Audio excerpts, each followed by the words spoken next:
Hello friends, welcome to our channel SSC lover. ये video आपके SSC CGL, CPO, MTS और CHSL, Delhi police, SSC GD सभी के लिए बेनिफिशियल होने वाली है, क्योंकि ये एसएससी जीडी के प्रीवियस ईयर पेपर हैं। प्रीवियस ईयर पेपर आपके लिए बहुत इंपॉर्टेंट होते हैं। जैसा कि आपको पता है, आपको इससे अंदाज़ा हो जाता है कि कैसे प्रश्न पूछे गए हैं और आने वाले एग्जाम में किस तरह से प्रश्न पूछ सकता है, तो इससे आपको एक अंदाज़ा लग जाता है। तो चलिए देखते हैं बिना टाइम वेस्ट किए हुए। हाँ, यदि आप मेरे इस चैनल पर नए हों तो इस चैनल को सब्सक्राइब कर लें और बेल आइकन को भी प्रेस करें, जिससे कि आपको टाइम पर नोटिफिकेशन मिलता रहे। तो चलिए देखते हैं अपना सवाल को देखते हुए मोस्टली लोग छोड़ देते हैं, लेकिन आपको नहीं छोड़ना है, क्योंकि आपको मैं पढ़ा रहा हूँ। और अब मैं इस चीज़ का दावा करता हूँ कि ये आपने ऐसे कभी नहीं पढ़ा होगा जैसे मैं बता रहा हूँ, क्योंकि इस तरीक़ों को निकाला ही सिर्फ मैंने है। देखिए किस तरह से मैं इसे अप्रोच बताता हूँ आपको। आपने अभी तक ऐसा तरीका नहीं पढ़ा होगा, क्योंकि इस चीज़ का मैं दावा करता हूँ कि ये मैंने ही बताया। देखिए कैसे, जब 6, 8, 12 और 20 प्रत्येक में से समान संख्या घटा दी जाती है, तो परिणामी संख्या समानुपात में होती हैं। घटाई गई संख्या बताइए। देखिए इस चीज़ का मैंने यूट्यूब पे काफ़ी देखा है, तो बड़े ही बड़े लंबे सॉल्यूशन आपको बताए जाते हैं, लेकिन नहीं, आपको सिर्फ कितना करना है। देखिए 6, 8, 12 और 20, आपको ये 3-4 संख्या दे रखी हैं। आपको सिर्फ करना क्या है, अब देखिए बाहर वाली संख्या को मल्टीपल कीजिए। एक मिनट पेन चेंज करता हूँ। बाहर वाली संख्याओं को मल्टीपल कीजिए, ठीक है, और अंदर वाली संख्याओं को मल्टीपल कीजिए, इनका अंतर लीजिए, ठीक है। यहाँ देखना, 20 छक्का 120, 120 माइनस 12 अट्ठे 96, ठीक है। अब देखिए बाहर वाली संख्याओं का योग और बीच वाली संख्याओं का योग, इनका अंतर 20 और 6 26, माइनस 12 8 20, ठीक है। अब देखिए ऊपर कितना बचा, 24, नीचे कितना बचा, 20 में से 26 में से 20 गया 6। अब आप इसे 6 से काट सकते हैं, 6 चौक 24। तो ये वही संख्या आ गई जो मुझे प्रत्येक में जोड़नी या घटानी है। इसमें जो बताया जा रहा है संख्या घटाई जाए, तो ये मेरा आंसर हो गया 4। तो देखिए किस ऑप्शन में है, 4। तो मैं उम्मीद करता हूँ कि ऐसा ऐसा तरीका आपने कहीं नहीं पढ़ा होगा, तो इस तरीके को आप नोट कर लें और इसका स्क्रीनशॉट भी ले लें, ठीक है। तो चलिए नेक्स्ट देखते हैं अपना सवाल। पहला प्रश्न क्या करा, उमेश और रमेश एक कार्य को क्रमशः 28 और 21 दिनों में पूरा कर सकते हैं। उमेश से शुरू करते हुए वे एकांतर दिनों में एक दिन छोड़कर, एक एक दिन छोड़कर काम करते हैं, ठीक है। काम कितने दिनों में पूरा होगा, देखिए आप इसमें पहले एलसीएम देखिए इसका।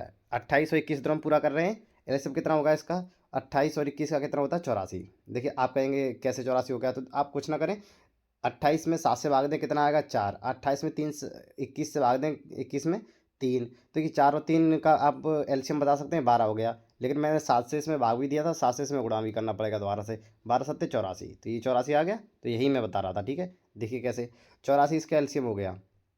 अब देखिए पहला उमेश है, उमेश की कितनी हो जाएगी, 28 थी 84, 3 है एफिशिएंसी, और 21 चौक 84, 4 हो गई रमेश की।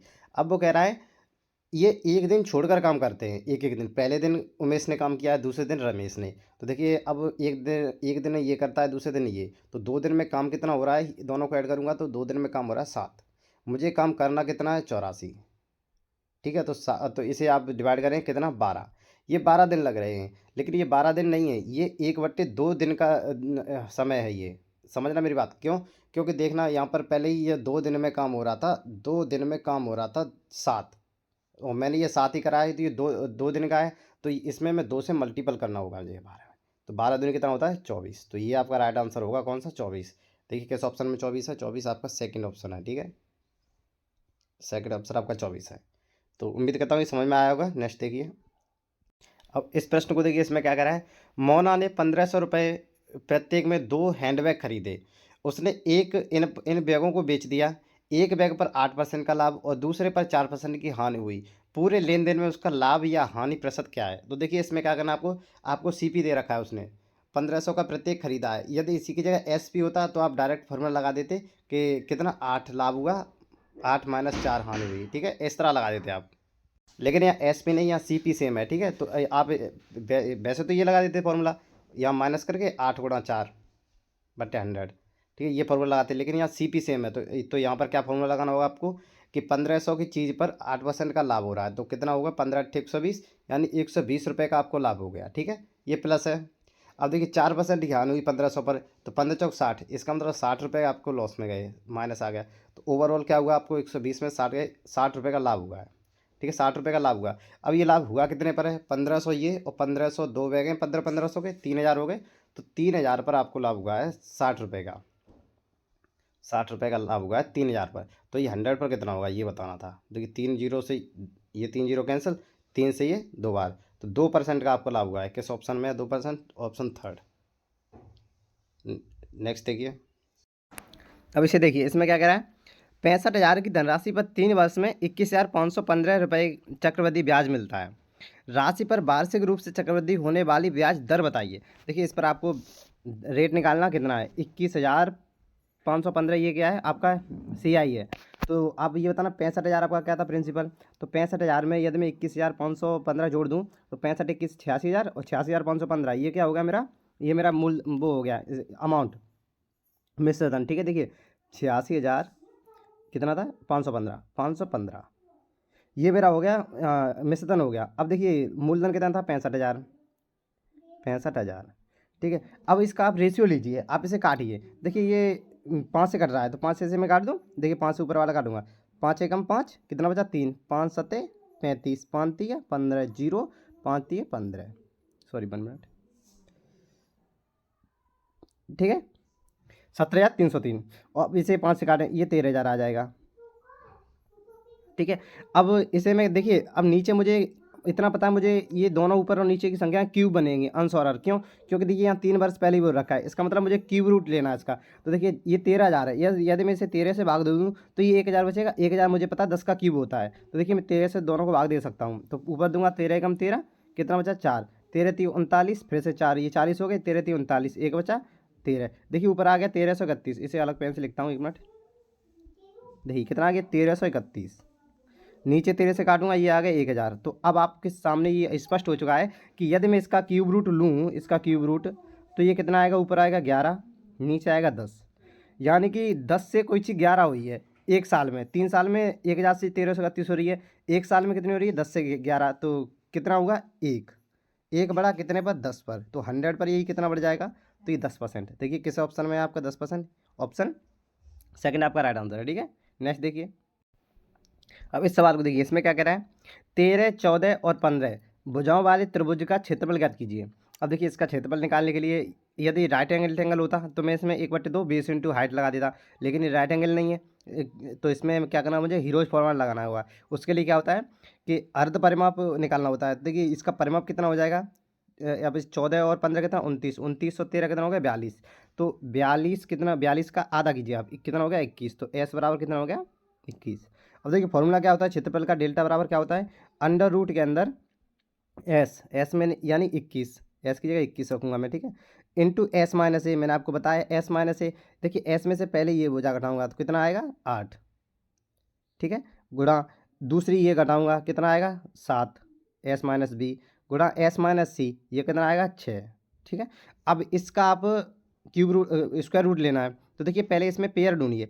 8, देखिए 7 यहाँ मिल रहा है, अलग पेन यूज करता हूँ, देखिए 7 यहाँ मिल रहा है और एक 7 इसमें मिल जाएगा 7 गुणा 3 के रूप में। ठीक है, तो यहाँ से मैं 7 बार ले सकता हूँ, तो ये 7 और ये 7 मेरा निकल कर यहाँ आ जाएगा। ठीक है, अब अंदर बचा सिर्फ 3 और 6 और 8, तो देखिए 8 छः 48, या इसमें से भी 3 ले लीजिए, 3 यहाँ से और 3 और गुणा 2, 3 यहाँ से और 3 यहाँ से, तो देखिए यहाँ का पूरा 21 खत्म। ठीक है, 3 और बाहर आ गया। अब यहाँ क्या बचा आपके पास, यहाँ से 3 खत्म, 2 बचे और 8 बचे, 8 दूनी 16, 16 का 4 आ जाएगा बाहर। तो देखिए 7 21, 21 चौका 84। देखिए किस ऑप्शन में आपका 84 है वो आप बताइए, 84 आपका बी ऑप्शन राइट आंसर है। तो आपको फॉर्मूला पता होना चाहिए, क्या होता है अंडर रूट के अंदर s into s minus a into s minus b into s minus c, ये हीरोज फार्मूला होता है, ये हर ट्रायंगल में लग सकता है। ठीक है, तो नेक्स्ट देखिए, और एक चीज़ और, आप ये बताइए ट्रायंगल बनता कब है। जैसे मैंने आपको ए बी सी 3 भुजाएं दे दी, तो अभी ये बोला 13 14 15 पर एक ट्रायंगल है, आपको पता है ये ट्रायंगल है भी नहीं है या नहीं, ये इसके जांच के लिए आपको ऐसा करना होता है। देखिए कोई भी ट्रायंगल कब बनता है, जब किन्हीं दो भुजाओं का योग तीसरी भुजा से बड़ा हो। देखिए 13 और 14 यदि मैं ले लूँ तो 13 14 कितना होता है 27, 27 बड़ा है 15 से, इसका मतलब ये त्रिभुज बन रहा है। और दूसरी कंडीशन ये होती है कि किन्हीं दो भुजाओं का अंतर तीसरी भुजा से कम होना चाहिए, या 13 14 का अंतर लूँगा 1 होगा, तो ये वैसे भी कम है 15 से, तो इस तरह से ये त्रिभुज बन रहा है। ये आपको प्रॉपर्टी ध्यान रखनी है कि त्रिभुज बनने की शर्त होती है कि किन्हीं दो भुजाओं का योग तीसरी भुजा से बड़ा होना चाहिए और किन्हीं दो भुजाओं का अंतर तीसरी भुजा से छोटा होना चाहिए, तब हमारा त्रिभुज बनता है। ठीक है, तो चलिए ये उम्मीद करता हूँ ये आपको बहुत हेल्पफुल रही होगी ये। नेक्स्ट देखिए।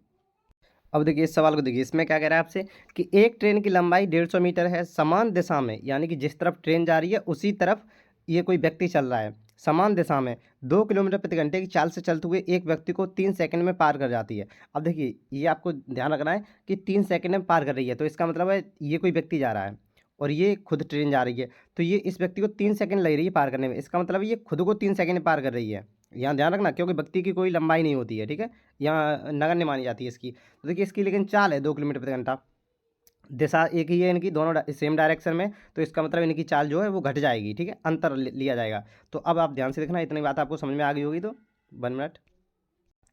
देखिए समय कितना दे रखा है आपको, 3 सेकंड। तो आपको पता है समय बराबर क्या होता है, दूरी बट्टे चाल। तो मैंने समय 3 सेकंड है मेरा।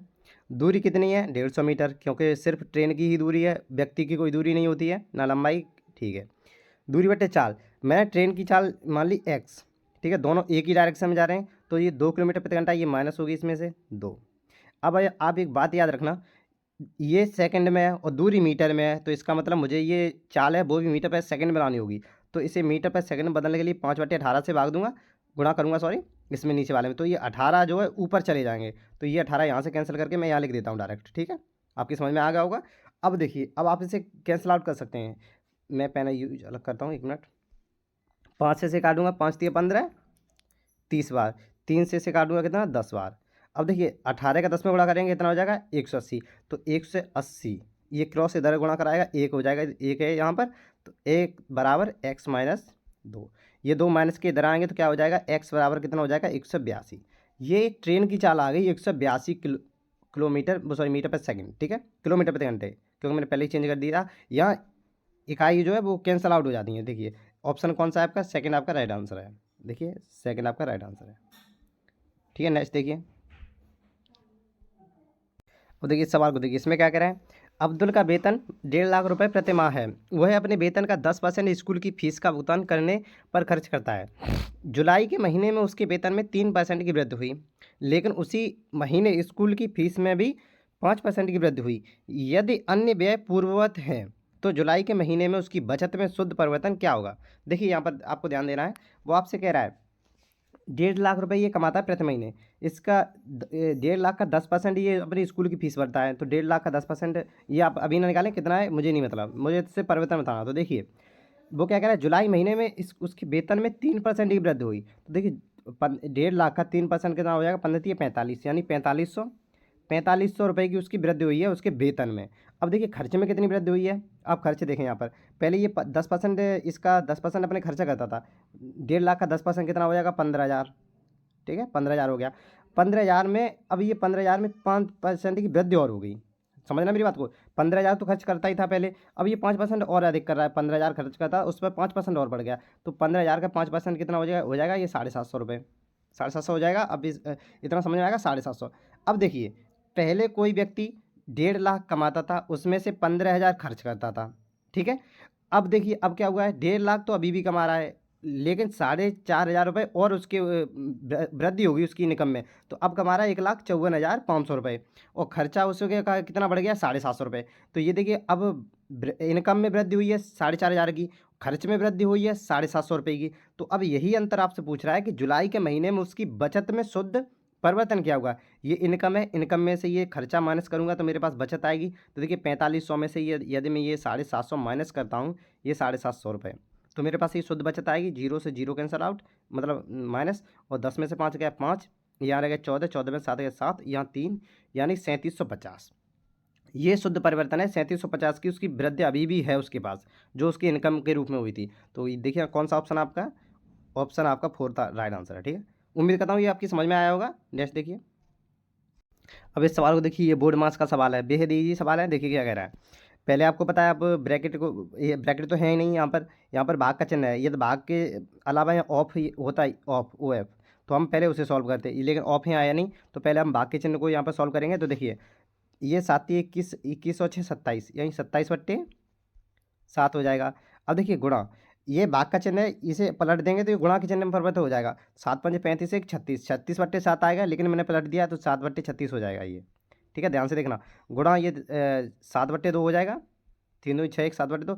अब देखिए ये भी भाग है, इसे मैं पलट दूंगा तो गुणा का चिन्ह हो जाएगा। तो 21/4 यानी 4/21। वैसे 21/4 आ रहा, मैंने गुणा का चिन्ह बदल दिया पलट कर इसे। तो अब इसे आपको कैंसिल आउट करना है। तो देखिए मैं पेन अलग चेंज करता हूँ। अब बताइए, देखिए 7 से मैं 7 को काट सकता हूँ, ठीक है। अब देखिए 7 से इसे 3 बार काट सकता हूँ, 7 21। अब एक चीज़ और, 3 से इसे 9 बार, ठीक है। अब इस 9 से इसे 4 बार, और इस 4 से ये 4 कैंसिल। अब तो कुछ बचा नहीं, ऊपर का पूरा कैंसिल, नीचे का ये सब कैंसिल। बचा कितना, नीचे सिर्फ 2 बचा, ऊपर 1 तो होता ही है। तो देखिए अब एक क्या बचा मेरे पास, सिर्फ 1/2। तो 1/2 की देखिए आपका किस ऑप्शन में, सॉरी 1 मिनट, ऑप्शन थोड़ा नीचे हाइड हो रहा है। ये ऑप्शन है आपका, ऑप्शन 4 आपका राइट आंसर है, 1/2, ठीक है। तो नेक्स्ट देखिए अपना सवाल। अब इस सवाल को देखिए, इसमें क्या करा है, उस अर्धगोले का आयतन ज्ञात कीजिए जिसकी त्रिज्या 5.5 सेंटीमीटर है। तो आपको पता है अर्धगोले का आयतन क्या होता है, 2/3 पाई r³ पाई का मान 22/7।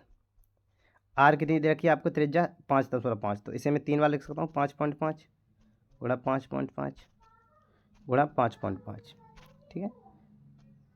अब आप देखना, यदि ये 5 5 होता तब भी 125, और 5 5 125, तो वो मैं आपको बाद में बताऊंगा, पहले आप इसे ऐसे ही सॉल्व कीजिए।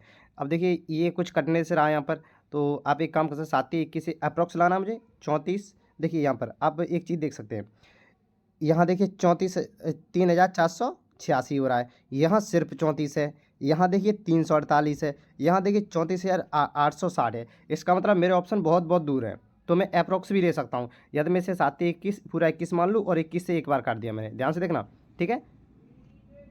यदि में से अप्रॉक्स ये 5.5 है, ये भी 5 5, मैं से 5 ही मान लेता हूँ, सिर्फ 5। तो इसका 5 का क्यूब कितना होता है, 125, और ये 2 का गुणा करा दूंगा इसमें, तो कितना हो जाएगा, 250।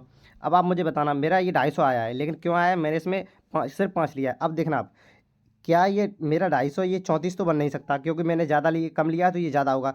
तो इतना भी ज़्यादा नहीं होगा कि 34,000 पर पहुंच जाए। 250 की चीज़ ये तो 0.5 में कम की है मैंने, और इतना भी नहीं कि 3,000 तक पहुंच जाए। तो सिर्फ ये 250 से 348 हो सकता है, क्योंकि मैंने सिर्फ आधा इसमें कम किया है। तो देखिए इस तरह से आप लगा सकते हैं। कौन सा ऑप्शन आपका, ऑप्शन थर्ड आपका राइट आंसर होगा। देखिए यहाँ पर ऑप्शन बहुत दूर दूर थे, ये 3,000 पर है, ये सिर्फ 34 पर है, ये देखिए 34,000 पर है, और ये 348 पर है। तो इस तरह से आपको ऑप्शन भी देखने होते हैं। तो चलिए नेक्स्ट देखते हैं अपना। अब इस सवाल को देखिए, इसमें क्या करा है, इसकी लैंग्वेज थोड़ी ठीक है, आप इसे पढ़ने की कोशिश करें, ध्यान से पढ़ना। प्रसाद अकेले एक कार्य को 144 दिनों में पूरा कर सकता है। 16 दिनों में उसी कार्य को पूरा करने के लिए प्रसाद जैसी ही क्षमता या दक्षता वाले कितने लोगों की आवश्यकता होगी। तो यहाँ देखना, प्रसाद कितना करता है, 144 दिनों में, किसी काम को 144 दिनों में, और 16 दिनों में उसी काम को करने के लिए, तो मैंने माना 16 दिन। तो यहाँ इसकी आप वो निकालना, इसका कितना हो जाएगा, 144 ही हो जाएगा। एक मिनट, कितना हो जाएगा, देखिए 144, 144 इसकी टोटल वर्क हो गया ये 144। अब देखिए इसे 144 से भाग दूंगा तो ये 1 आ जाएगी इसकी एफिशिएंसी प्रसाद की, इससे दूंगा इसकी 9 आ जाएगी। तो अब वो आपसे कह रहा है कि प्रसाद जैसे कितने लोग चाहिए कि इस काम को 16 दिनों में ख़त्म कर दें। तो अब आप ये मुझे एक बात बताना, चाहे आप इसे लिखते तब भी लिखते ना तब भी हो जाता। देखिए प्रसाद एक दिन में करता है 1, और मुझे 16 दिन में करना है, तो क्यों ना मैं इसमें 9 से गुणा कर दूँ। अब देखिए कितना हो गया, ये 9 हो गया। अब देखिए 144 काम को 16 दिन में करना है, 144 काम को 16 दिन में करना है, तो 9 से भाग दूंगा तो ये आ जाएगा 16। तो 16 दिन में करने के लिए मुझे 9 लोग ऐसे चाहिए जो प्रसाद जैसे काम करते हो, यानी प्रसाद एक दिन में एक करता है, तो 9 लोग भी ऐसे चाहिए जो एक दिन में एक काम करते हो। तो 9 दिन में कितना कर देंगे, तो वो 9 कर देंगे, 9 दिन में 9 कर देंगे, और 16 दिन में करना है, तो 16 नंबर कितना होता है, 144। तो 144 काम करने के लिए मुझे 9 प्रसाद जैसे लोग चाहिए। तो ये आपकी समझ में आ गया होगा। तो नेक्स्ट देखिए, अब इस प्रश्न को देखिए, इसमें क्या करा है, which of the following pairs of numbers are relatively prime, यानी अभाज्य संख्या कौन सी है। देखिए प्राइम नंबर पूछ रहा है आपसे, प्राइम नंबर का क्या मतलब है कि दोनों जो उसमें से कुछ भी कॉमन नहीं होना चाहिए। यहाँ देखिए, यहाँ मैं 2 से ही पहले कैंसिल आउट कर सकता हूँ, ये 12 आ जाएगा, ये 2 से कट जाएगा, ठीक है। अब देखिए 39 है। अब इसे देखिए, इसमें भी 24 से पूरा करता है, ये 24 चौक 92। अब देखिए, अब आगे देखिए, एक मिनट, अब इसी तरह 24 यहाँ पे भी करता है, ये 12 बचेगा, और ये 19 बचेगा। इसमें आप 39 और 68 में किसी से भाग नहीं दे सकते, एक ऐसी संख्या जो दोनों को काट दे, ठीक है। ठीक है, बाकी के सब एक दूसरे से कैंसिल आउट हो रहे हैं। ये देखिए 24 ये 4 से कट जाएगा, और ये 4 6 24, और ये 23 चौक 92, ये 23 से 6 23 बचेगा। तो यहाँ ऐसा कोई नहीं है जो ना कट रहा हो सिवाय ऑप्शन थर्ड के। तो ये आप ध्यान रखना, आपका थर्ड ऑप्शन किस वजह से आपको पता चल गया प्राइम नंबर क्या होते हैं, थर्ड आपका राइट आंसर, ठीक है। नेक्स्ट देखिए, इस सवाल को देखिए, इसमें क्या करा है, 20%, 5% और 2% कि 3 क्रमिक छूटों के बराबर एक एकल छूट क्या होगी। देखिए आप इसे कैसे कर सकते हैं, आप पहले 20 और 5 का निकाल लेंगे तो कितना होगा 20 प्लस 5 माइनस के 20 गुणा 5 कितना होता है 100 बट्टे 100। देखिए 100 से 100 कैंसिल एक बार, तो ये 20 और 25, 25 में से गया 24, इन दोनों की मेरी 24 आ गई। अब मुझे क्या इसकी भी 60 निकालनी है, तो देखिए प्लस 2 माइनस 24 गुणा 2 बट्टे 100, तो ये कितना आ गया 26। इसकी जगह लिख सकता हूँ 26, एक मिनट यहाँ अलग पेन इस्तेमाल करना पड़ेगा। देखिए इसकी जगह मैं पूरे की जगह 26 लिख सकता हूँ, और ये 24 दूनी 48, यानी 0.48, यानी कि 0 इसे पूरा करोगे आप तो 0.48, ठीक है, यहाँ आ जाएगा। अब देखिए 26 में से आप ये इसे घटाएंगे 0.48 को, तो कितना बचेगा 25.52, ये बचेगा। इतना परसेंट का आपको टोटल छूट मिलेगी। तो ये किस ऑप्शन में आपके, ऑप्शन ए आपका राइट आंसर है, ठीक है, आसान था। नेक्स्ट देखिए, अब देखिए इस सवाल को देखिए, इस सवाल को देखिए, इसमें क्या कह रहा है, दो उम्मीदवारों के बीच एक चुनाव में डाले गए मतों में से 70% मत प्राप्त करने वाले उम्मीदवार को 16,000 मतों के बहुमत से चुना जाता है। ध्यान रखना 16,000 मतों से वो जीत रहा है। जीतने वाले उम्मीदवार के पक्ष में डाले गए मतों की संख्या क्या है, आप ध्यान से पढ़ना है इसे। देखिए क्या कह रहा है, अब यहाँ कैसे करेंगे आप, देखिए 70% तो उस इंसान को मिले जो विनर है, इसमें विनर को 70% मिले, तो जो लूजर है, जो सेकंड स्थान पर है या ऐसे के लिए जो हार चुका है, उसे कितने मिले 30%। अब आप मेरी बात ध्यान से सुनना कि कोई पर्सन कब जीतेगा, जीत हार का फैसला उनके अंतर से होता है कि किसको कितना अधिक मिला है। तो इसे देखिए, इससे कितना अधिक मिला है 40, और यहाँ जीता कितने से है 16,000 से, तो मैं कह सकता हूँ कि इसी 40 की वैल्यू ये 16,000 आपको दे रखी है। ध्यान से देखना, ये 40 की वैल्यू आपको 16,000 दे रखी है। अब आपसे पूछ रहा है कि उसके पक्ष में कितने पड़े जो जीता हुआ है, तो जीता हुआ है वो 70% है। मेरे पास 40 की वैल्यू है, मुझे 70% निकालनी है, तो इस जीरो से मैं जीरो कैंसिल आउट कर सकता हूँ।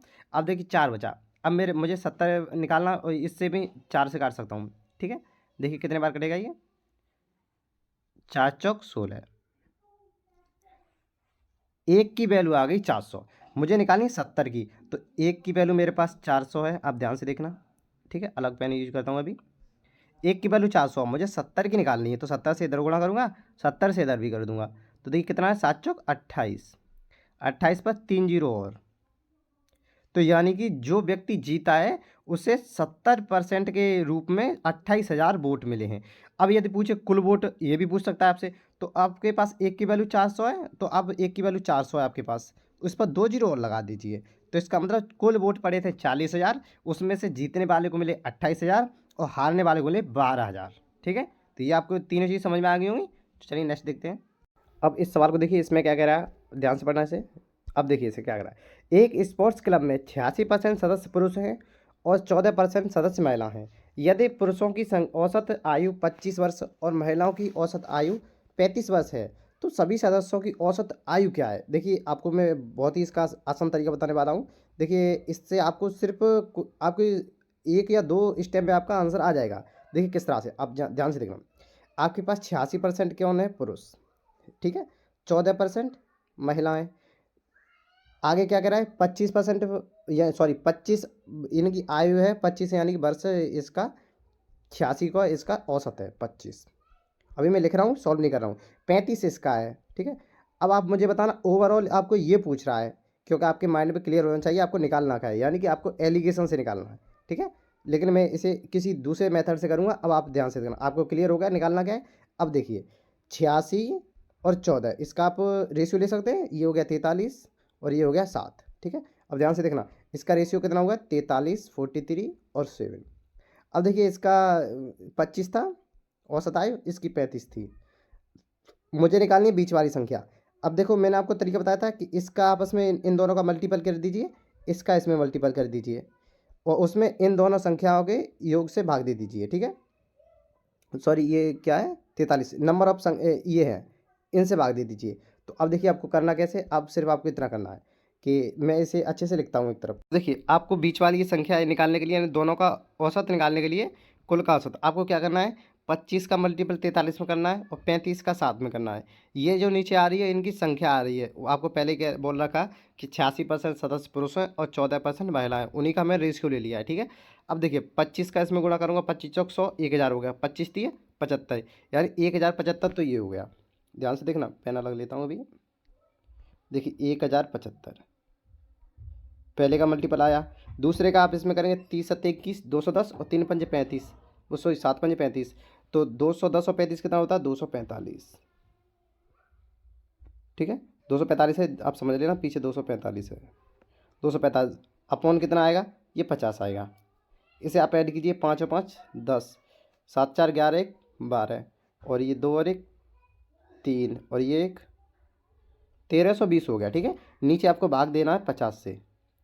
अब देखिए जीरो से मैं जीरो कैंसिल आउट कर सकता हूँ।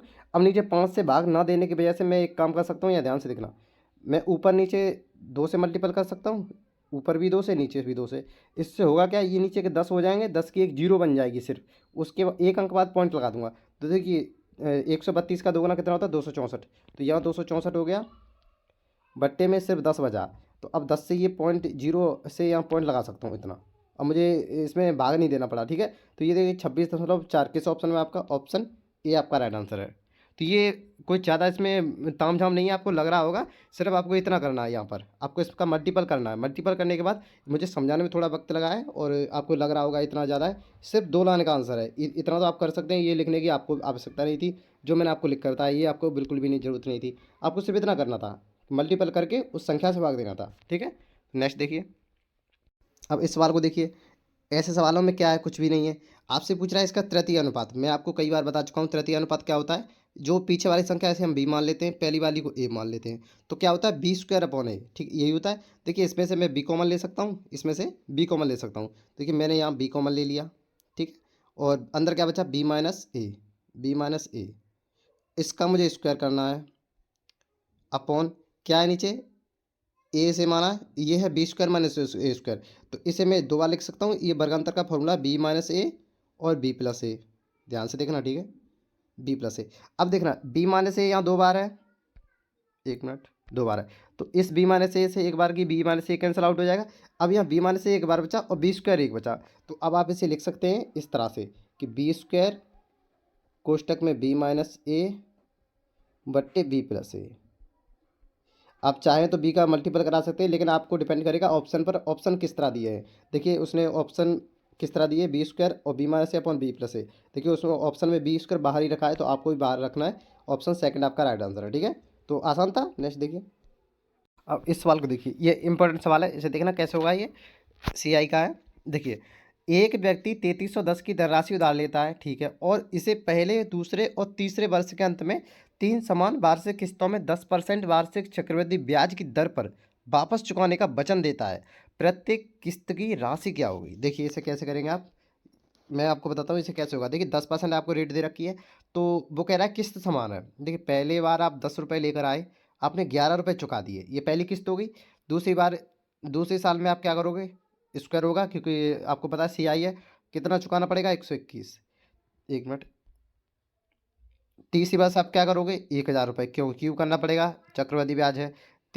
आप कितना चुकाओगे? 1331। ठीक है, अब आप एक चीज़ ध्यान रखना, यहाँ मैं चुका रहा हूँ 11 रुपये, यहाँ 121, यहाँ 1331। लेकिन उसने ऐसा तो नहीं कहा, उसने कहा है कि साल के अंत में आपको समान किस्तें देनी है। ये देखिए समान किस्तें देनी है। तो इसे समान करने के लिए ध्यान से देखना, इस 121 को यहाँ ये 1331 कैसे आया? 11 × 11 × 11, यानी कि 11 को 3 बार लिखा है। यहाँ 11 दो बार है, तो यहाँ एक और बार 11 लाना होगा, यहाँ दो बार और 11 लाना होगा मुझे।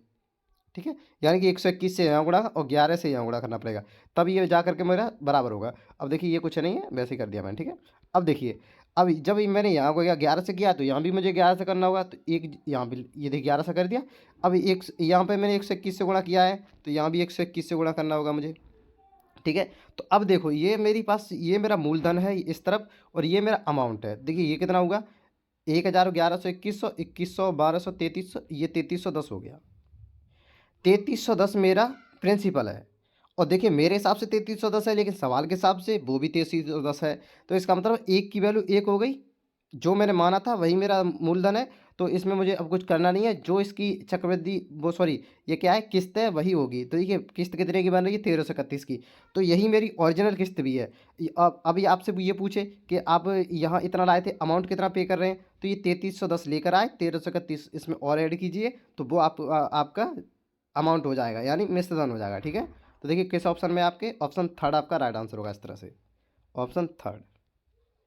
ठीक है, तो नेक्स्ट देखिए इस सवाल को, देखिए इस सवाल को आप BVI मार्क कर लें क्योंकि ये बहुत इंपॉर्टेंट सवाल है। देखिए कैसे होगा, या ध्यान से देखना। देखिए पढ़िए से, एक दुकानदार को कोई वस्तु 880 रुपये में बेचने पर 10% का लाभ होता है। ठीक है, बिक्री में कमी के कारण, अब ध्यान से देखना, बिक्री में कमी के कारण वह पिछले विक्रय मूल्य पर 25% की छूट देता है। इस बिक्री में उसका लाभ या हानि प्रतिशत ज्ञात कीजिए। आप ध्यान से पढ़ना से, देखिए उसे 880 में बेचता है तो उसे 10% का लाभ होता है। अब आप मेरी बात समझना, 10% का लाभ मतलब 11/10। ठीक है, लाभ हो रहा है जब ये 880 में बेच रहा है, यानी कि वो ज़्यादा का बेच रहा है 880, तभी तो लाभ हो रहा है। कोई चीज़ ओरिजिनल से ज़्यादा बेचेगी तभी लाभ होगा। इसका मतलब 880 ज़्यादा है, ये ओरिजिनल वैल्यू 880 से कम रही होगी, तो 10% की फ्रैक्शन होती है 1/10, इस पर लाभ होगा तो 11/10। तो इसका मतलब 11 की वैल्यू है 880। तो अब आप इसे 11 8 88, ये 8 की वैल्यू, 1 की वैल्यू होगी 80। ठीक है, अब इसी तरह ओरिजिनल वैल्यू कितनी हो जाएगी मेरी, 800। तो अब आपको ये तो समझ में आ गया होगा कि मेरा अमाउंट, जो मेरा धन था प्रिंसिपल, वो था 800, मैंने 880 की बेची, तब मुझे 10% का लाभ हुआ। इतना आपकी समझ में आ गया। अब देखिए क्या कह रहा है, बिक्री में कमी के कारण वह पिछले विक्रय मूल्य पर 25% की छूट देता है। पिछला विक्रय मूल्य मतलब 880 की बात कर रहा है। अब कोई चीज़ है, बिक्री में कमी हो गई, कोई नहीं खरीद रहा है, तो उसने कहा मैं इस विक्रय मूल्य पर 25% की छूट देता हूँ। ध्यान से देखना, अब वो इसी पर 25% की छूट दे रहा है। अब 880 पर 25% की छूट का मतलब क्या होता है, 3/4। इसका 3/4 निकाल, एक मिनट इसे कैंसिल करता हूँ, इसका 3/4 निकाल दीजिए आप, 3/4। देखिए कितना होता है, इसे कैंसिल आउट कीजिए आप, ये करेगा 22 बार, 22 × 88 होता है 22। ठीक है, 22 बार 20। और अब देखिए 22 कितना होता है 66, तो ये हो गया 660। अब देखिए कोई चीज़ 800 रुपये की थी, पहले आप 880 की बेच रहे थे, तब आपको 10% लाभ हो रहा था। अब वही चीज़ अभी भी 800 की है, लेकिन अब आप कितने में बेच रहे हो, अब आप 660 में बेच रहे हो। तो अब आपको लाभ हो या हानि, ये आप मुझे बताएं। 800 की चीज़ 660 में बेचोगे तो आपको अभी इसलिए बात है हानि होगी। कितने की होगी, 140 रुपये की। कितने पर होगी, 800 रुपये पर। अब यही हानि 100 पर कितनी हो जाएगी, जीरो से जीरो कैंसिल आउट। अब देखिए इसे मैं कितने, 2 से 4 से, 4 से काटो आप, 4 से काटो, 4 दूनी 8, इसे 4 से काटना आप, 70 35, 35/2 आ गया। 35/2 का मतलब क्या, तो क्या होता है 7.5%, 17.5, सॉरी 17.5। अब देखिए 17.5 आपके किस ऑप्शन में है, ये आप मुझे बताएं। 17.5 देखिए ये ऑप्शन आपका 17.5% की आपको हानि हो रही है। तो आसान था ये, सिर्फ लैंग्वेज, लैंग्वेज थोड़ी आपको डिफिकल्ट लग सकती थी कि पिछले विक्रय मूल्य पर कौन से की बात कर रहा है, तो वो इसकी बात कर रहा है जो पहले विक्रय मूल्य हो चुका है। ठीक है, तो नेक्स्ट देखिए अपना सवाल। अब इस सवाल को देखिए, इसमें क्या कह रहे हैं, प्रकाश धारा की विपरीत दिशा में 32 किलोमीटर प्रति घंटे की चाल से और धारा की दिशा में 44 किलोमीटर प्रति घंटे की चाल से तैर सकता है। धारा की चाल ज्ञात कीजिए। देखिए यहाँ से दो तरीके के प्रश्न बनते हैं, मैं आपको बताऊंगा। धारा के विपरीत दिशा में जाओगे तो आपको x माइनस वाई, ये ध्यान रखना, x यहाँ पर क्या है और y क्या है मैं बताऊंगा। कितनी है, 32 किलोमीटर प्रति घंटे, और x प्लस वाई कितनी है आपकी, ये है 44 किलोमीटर प्रति घंटे। अब आप सिर्फ एक चीज़ याद रखना, जब भी आपसे धारा की चाल पूछे या बोट की पूछे, धारा की चाल पूछेगा तो आपको इन दोनों को घटाकर 2 से भाग देना है, और बोट या व्यक्ति की चाल पूछे तब जोड़कर 2 से भाग। तो आपसे पूछ रहा है धारा की चाल, तो इसमें घटा करके आप 2 से भाग दीजिए। 44 में से 32 घटाओगे कितना बचा आपके पास, 12। 12 बचा, 12 में 2 से भाग दीजिए, कितना आएगा 6। ये आ गया मेरे पास 6 किलोमीटर प्रति घंटा क्या है, मेरी धारा की चाल है। अब यही पूछे कि बोट की चाल कितनी होगी, तो इसमें जोड़कर 2 से भाग दीजिए। तो देखिए कितना हो जाएगा, ये 4 और 2 6, 4 3 7, 76 हो गया। 76 में 2 से भाग दीजिए, ये 38। तो 38 किलोमीटर प्रति घंटे चाल हो जाएगी आपकी बोट की। ठीक है, तो चलिए आज तक यहीं इतना ही रखते हैं।